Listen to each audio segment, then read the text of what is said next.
Hey, salut à tous! Alors aujourd'hui, je vais vous faire la présentation du nouveau bullet journal de Disney. Donc ils ont sorti un l'année dernière avec en couverture, je crois que c'était Blanche-Neige.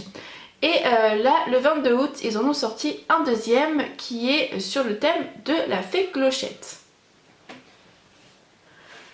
Donc il est assez grand, vous voyez par rapport à ma main la dimension qu'il a à peu près.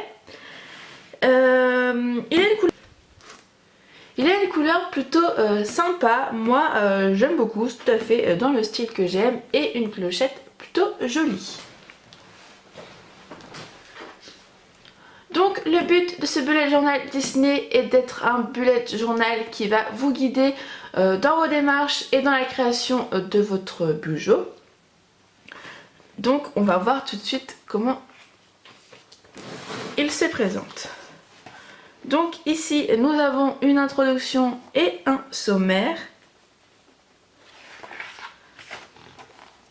Ensuite nous avons des recommandations qui nous apportent avant de commencer notre bujo.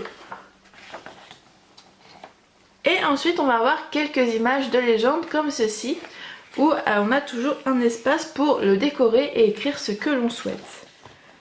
Petit à petit, on va avoir des thèmes qui vont commencer. Donc on commence par la page de garde et on va avoir d'autres thèmes au fur et à mesure pour nous guider et nous dire par où on doit commencer tout simplement.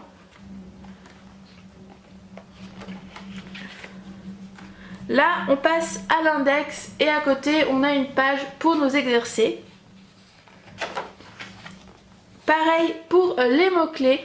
Donc on a quelques explications, il nous donne à peu près des idées, mais si on veut faire autrement, on peut faire tout à fait autrement. Et à côté, on a une page pour s'exercer.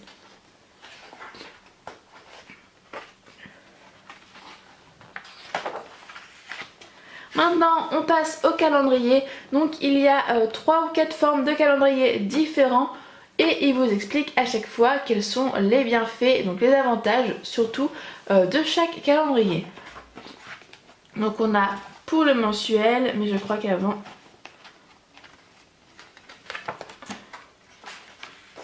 Avant on a pour l'annuel, ensuite pour le mensuel, pour l'hebdomadaire et ensuite pour le quotidien. Et à chaque fois on a l'explication de l'utilité sur le côté. Ensuite on a des petites pages décorées et on arrive au moment des listes. Comme d'habitude on a l'explication des avantages de faire des listes et ensuite ils en ont mis quelques-unes pour nous aider. Donc on a anniversaire, fête à retenir, film à voir, musique à écouter, livre à lire, choses à acheter. Et à chaque fois on a de l'espace pour remplir et on a aussi le mood board. Puis plusieurs autres listes et vous pouvez rajouter celles que vous souhaitez. On arrive à cette double page avec une illustration vraiment plutôt sympa. Et voici vraiment le début du bullet journal, donc vous voyez sur la présentation. Après vous avez toujours de l'espace pour pouvoir le décorer à votre guise.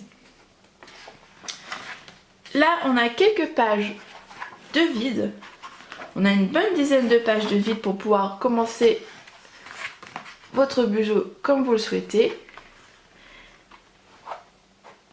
Et ensuite on s'attaque à la première illustration qui pour moi... signifie le premier mois de votre bujo. Donc il n'y a pas de date, vous pouvez le commencer quand vous le souhaitez, ça c'est un avantage. On peut commencer en septembre, en octobre, en attendre janvier, c'est vraiment comme vous le souhaitez.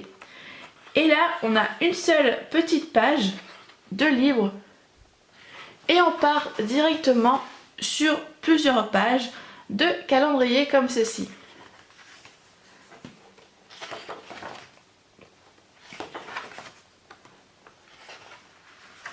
Et voici, on passe directement à un autre mois. Vous voyez, vous avez l'espace pour écrire. Tout pareil, une feuille blanche. Et on part sur 4 doubles pages de calendrier. Et c'est comme ça pour tous les mois de l'année. Donc on a plusieurs illustrations à chaque fois. Chaque mois a son illustration, donc je vous montre quelques exemples.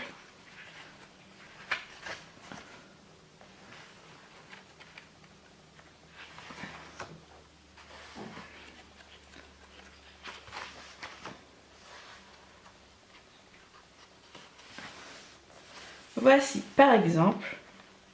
Et du coup, on va comme ça jusque la fin du Bujo pour les 12 mois de l'année. Alors pour mon avis, personnellement, ce n'est pas du tout ce que j'attends d'un bullet journal. Les explications sont vraiment sympas, j'ai bien tout lu et tout.